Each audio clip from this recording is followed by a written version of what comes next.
Hey guys, KT here. Welcome back to some more Soul Calibur 6, where we are currently progressing on forward as we are continuing the two samurais, or the second samurai, where we're gonna finally see Mitsurugi meet up with the other samurai, Arthur. So let's see what we're seeing here. Finally, we meet. You seek Soul Edge, do you not? I do. And you must be the one KT told me about. Mitsurugi, I believe. Indeed, you seem you could be a worthy opponent. However, the sword must be mine. No other shall have it. Let your blade speak for you. If you wish to claim Soul Edge for yourself, you shall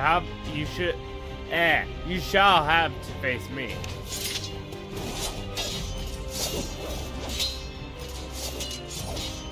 The warriors drew their swords. They lunged once, twice, and the clash of their blades sending sparks flying like fireworks.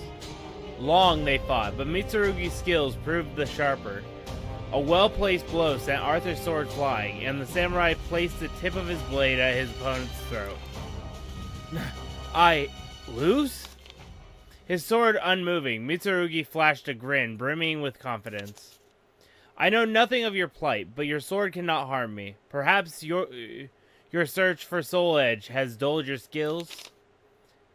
As you may have guessed, I am not Japanese. I was born in Western Europe. No shit.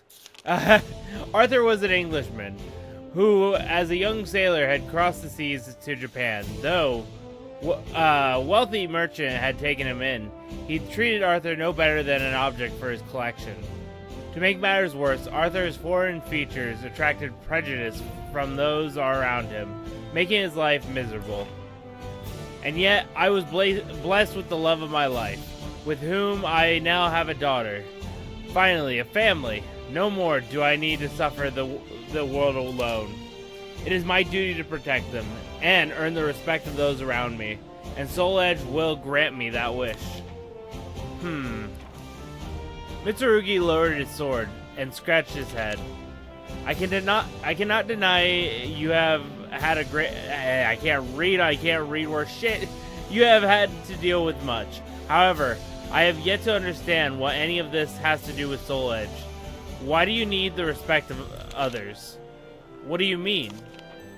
I was born into a family of peasants. No matter my achievements as a warrior, most would barely give me the time of day. But that matters not, for I am stronger than them all. Is that not what really matters? So pray, tell, what drives you to seek Soul Edge?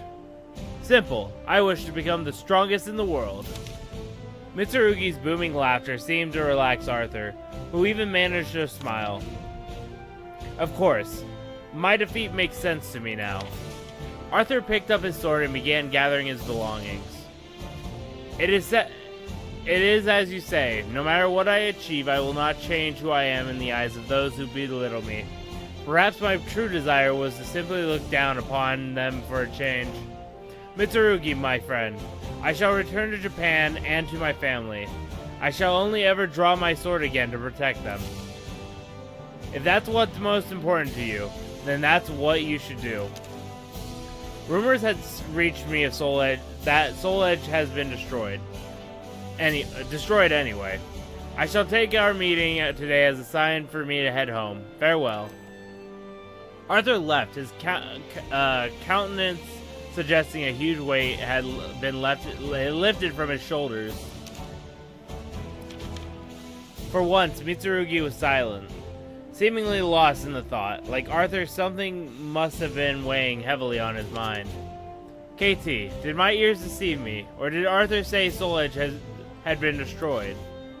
When I told him he had heard correctly, Mitsurugi suddenly bolted after the blonde samurai. Wait, come back, Arthur! What is this talk of Soul Edge's destruction? Once again, silence filled the air. What path did these two samurai walk? And where would it take them? I looked to the sky and lost myself in contemplation. Yeah, okay, I just love how it's just simply explaining how Mitsurugi finds out about everything that happened. Or at least how Soul Edge got destroyed. Now, I need to check something real quick. We are... I am forgetting the controls, guys. I don't know why. My head's, like, not in it today.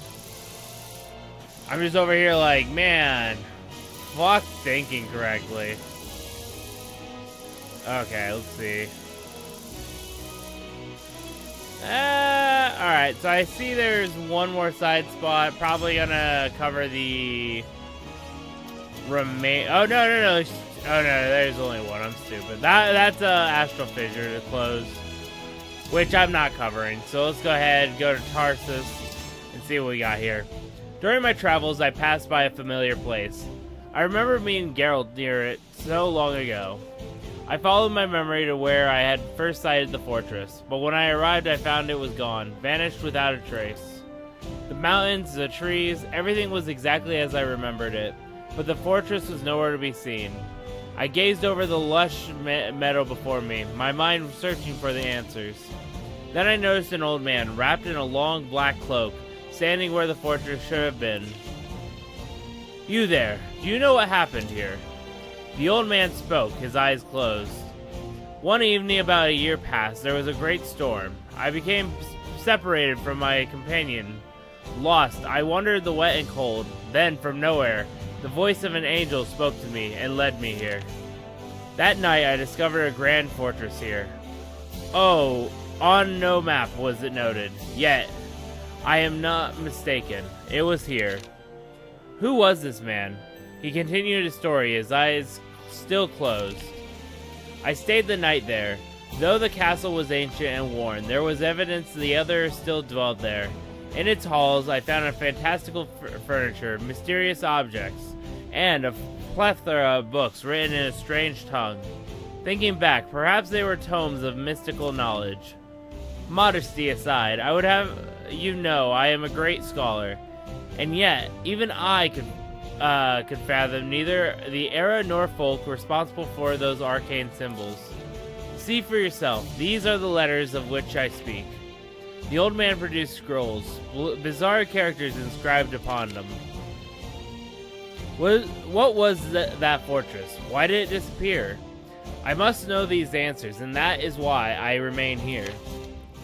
Tell him he probably dreamed everything. Tell him that perhaps tell him that the fortress can't... Oh, yeah, let's be honest with him.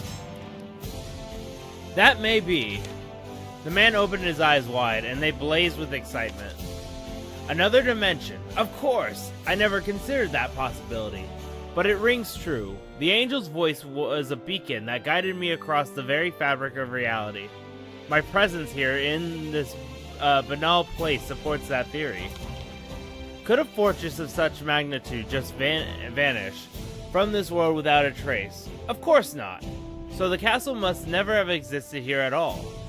Rather, I traveled to a point where worlds meet, a rare place where dimensions overlap and the pure verities become manifest. Thus, the words I discovered in the fortress must be of a celestial tongue of the angels themselves. The archangel that guided me there recognized the purity and devotion in my heart and revealed to me the universal language so that I may deepen my understanding of the cosmos. Fuck, my head. I don't know why, like, my brain just does not want to understand words today. And I always choose to record games that require the most reading when my head space is not in that mindset. I don't know why. The old man waved the scraps of paper around excitedly. Excellent. Without you, this heaven-set opportunity would have passed by. You yourself must be yet another revelation sent by the angel, a guide to the prophecies. Thank you, heavenly messenger. Please take this. He pushed a heavy bag into my hands before turning and hobbling away. I called out to him and asked his name. The old man glanced back at me. My name? John D., philosopher, scholar, and witness to the words of angels. It wasn't until much later that I discovered the old man was a brilliant alchemist who was the talk of the noble courts all over the globe. Okay. Act like I'm supposed to know this man. So, okay, so I'm guessing that's pretty much just just story to tell me what happened to Geralt after the last we met. Alright, that explains a lot. Alright, I have not done any battles this time. We're just doing stories.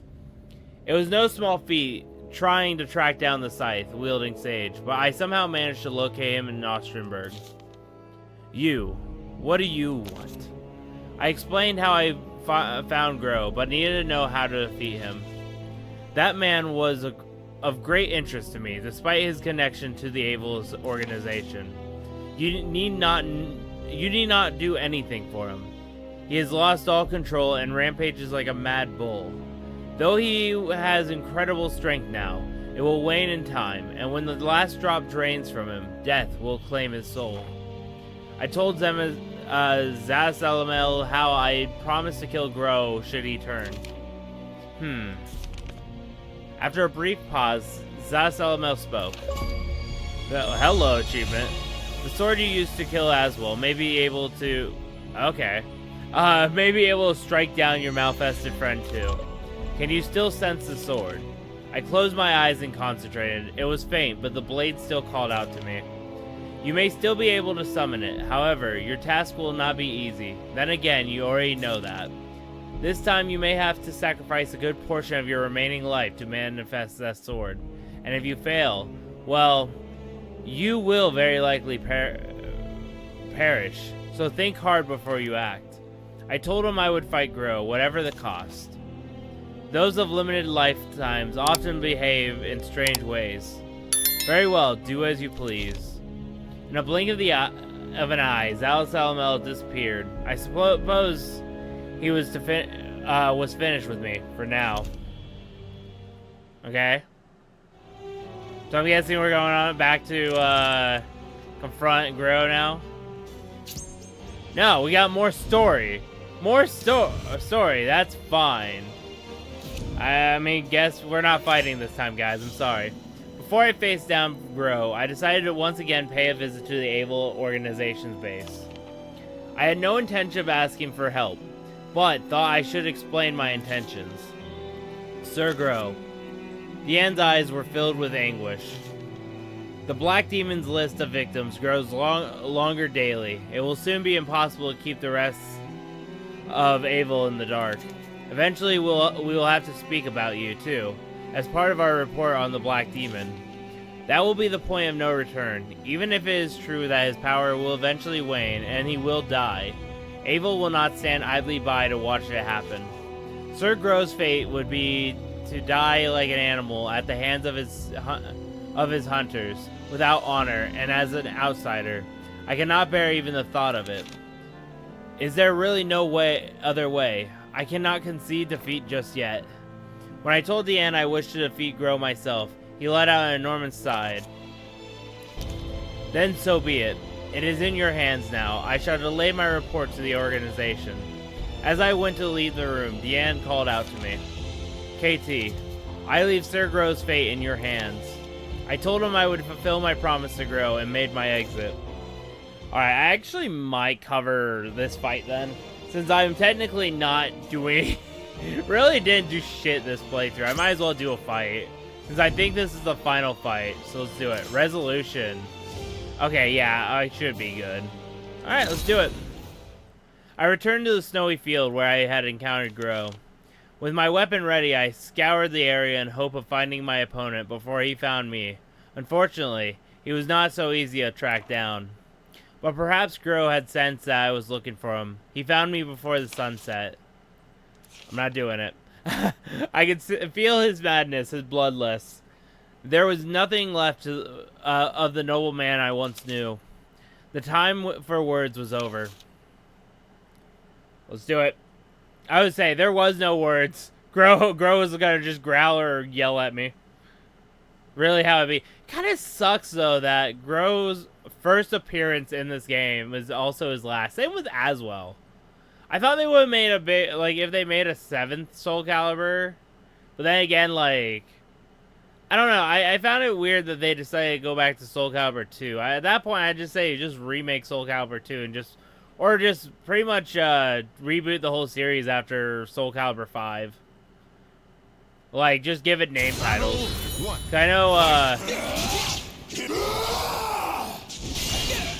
okay, I was wondering what I was reading. But no, like, I personally would have liked it if they just rebooted the series and just pretty much just changed the whole story from, like, to just the whole point. Like, hell, you could even do, like, the beginning being, like, the beginning of Soul Edge and then just go on from there.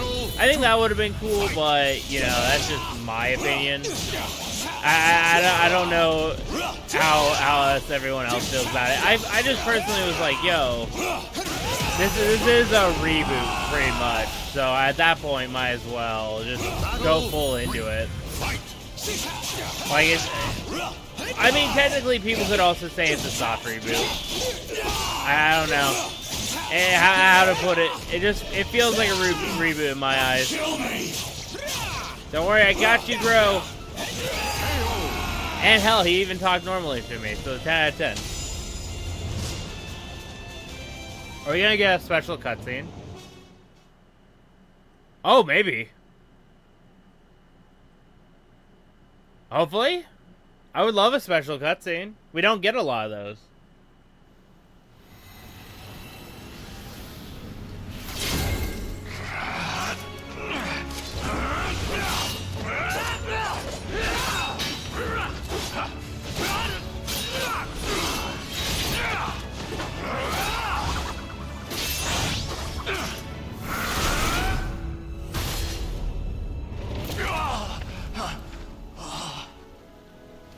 Forgive me.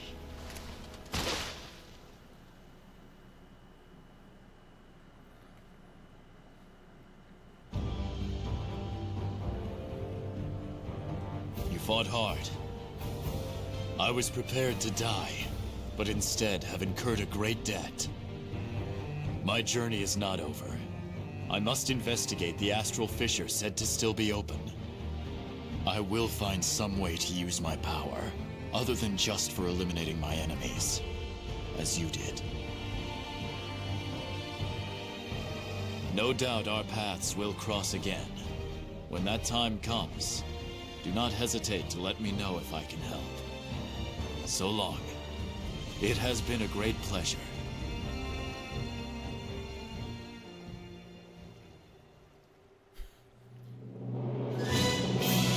Okay.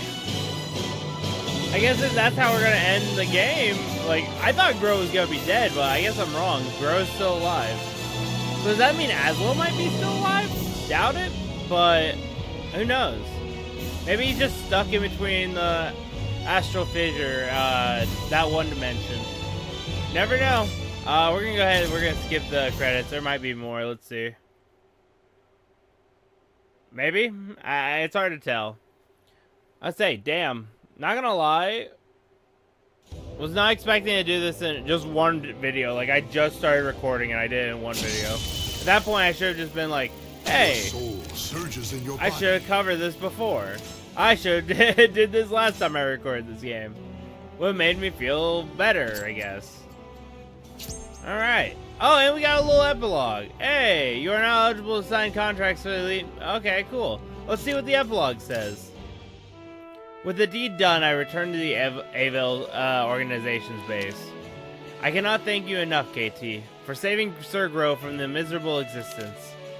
Personally, my feelings are mixed. However, that does not change the fact that your actions have saved a great many lives. Thank you. Their passionate responses caught me off guard. It was clear how much Gro meant to them and to Avil. Unsure what else to say, I told them that all I had done was keep a promise. I asked if Gro had gotten in contact with them. Yes, once. Alas, it seems he has decided not to return to the organization. It is highly unlikely that the rest of Avil now knows he possesses outsider powers. Thus, his decision is understandable. If we could only think of a way to keep it hidden, that would be far too dangerous. It is still my belief that Sir Gro will return to us one day. Yes, it will be a glorious, like a noble king returning in triumph. Judging by Diane's words, though Grow intended to stay away from the Able organization, they would not simply leave him be. As Grow himself said, it was possible we would meet again. It occurred to me that everything he and all I had done would remain one of history's forgotten secrets. Be that as it may, at least I could say I had no regret. And who knows, perhaps the journeys and great deeds of us nameless warriors would be passed down as myths and legends and live on for the rest of time. For the first time in what seemed like forever, I thought to the future. I can't read still. I'm sorry, guys. Alright, well, that should be it, because that was technically the ending. Yep. All we got now is the epilogue, which does have some side stuff. I am honestly not too worried about it, because I was just trying to cover all the main portions of the game. Just personally what I was doing. So yeah, so this is the end, guys. If you guys enjoy, make sure to like, subscribe, check out the links in the description below. Really helps out, and I'll see you guys next time. Bye.